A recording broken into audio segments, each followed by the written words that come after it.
Hello বন্ধুরা, good morning তোমাদের সকলকে।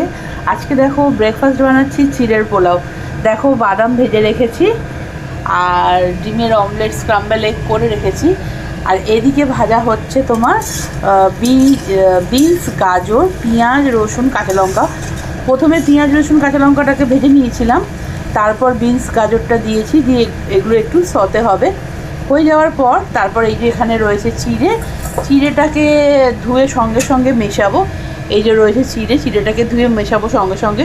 আগে থাকলে ভিজিয়ে রাখলে এটা তোমার মানে নরম হয়ে যায়, সেই জন্য আমি সঙ্গে সঙ্গে ভিজিয়ে চিড়েটা মেশাবো। এবার এটা রেডি করে তারপর তোমাদেরকে দেখাচ্ছি কেমন হলো চিড়ের পোলাও। আর এ দেখো বন্ধুরা, চিড়েটা মিক্স করা হয়ে গেছে। এবার আমি এর মধ্যে স্ক্রাম্বল এগটা মিশিয়ে দিচ্ছি, তারপর একদম লাস্টে মেশাবো এর মধ্যে তোমার ভাজা বাদামটা। কেমন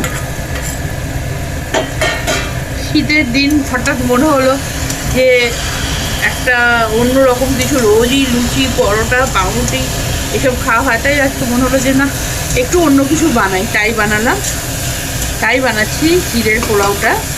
লাস্টে মিক্স করব বাদামটা।